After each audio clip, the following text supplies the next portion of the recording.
Graeme Mahy is head brewer here at Murray's Brewing Company.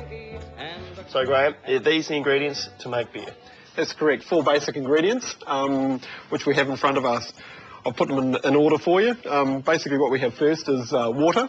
The next ingredient we have is malted barley in varying forms. The first one I got here is the base malt. Next ones we got are basically what we call specialty malts. We add these for varying flavours, colours and aromas to different beers, and you can see the different colours from sort of quite light to very dark. Obviously the very dark ones we use for stout, and the dark one there gives you sort of a coffee or a mocha flavour. What we're going to do next is add the hops. Now we add hops for a number of reasons. First of all, the bitterness from them to balance the sweetness of the malt, and also flavour and aromatics.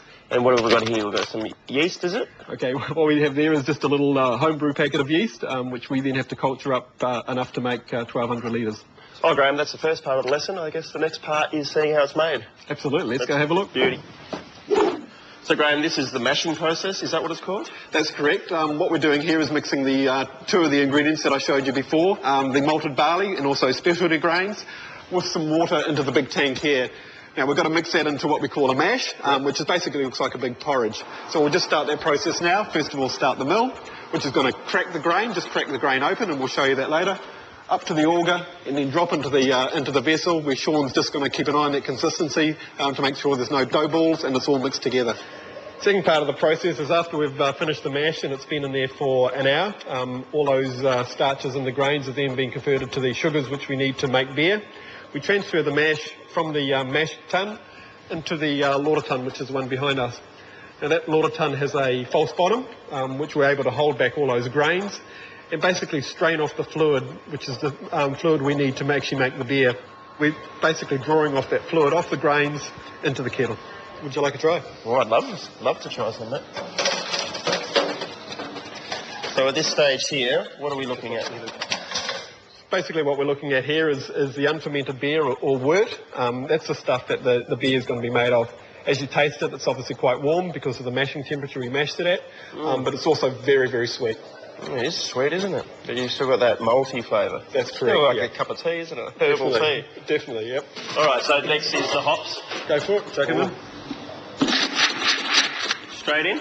Straight in. Nice and gentle. Making beer.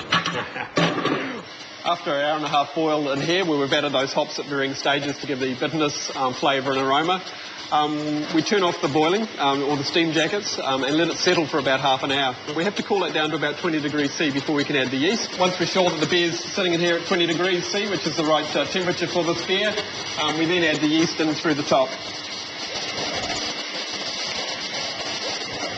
What do you got here, Graeme? Okay, this is one that's nearly finished fermenting. I'll just take a sample off now so we can have a look at it. If you have a smell of that, that's nearly finished beer. So can you drink it like that now, or? It can be drunk now, but no, it's not the finish of the process. Basically what has to happen now is this goes into the cool room and sits in there for 2 weeks. And we need that to happen, basically to clear the beer out. And also get the little beer a little bit older as well, just sort of meld all those flavours together. It's a bit of an ageing process, isn't it? Bit of an ageing process, absolutely. And then bottled. Filtered and bottled, yeah. And drunk. And drunk. Yeah. Well, that's not a bad drop, that Grand Cru.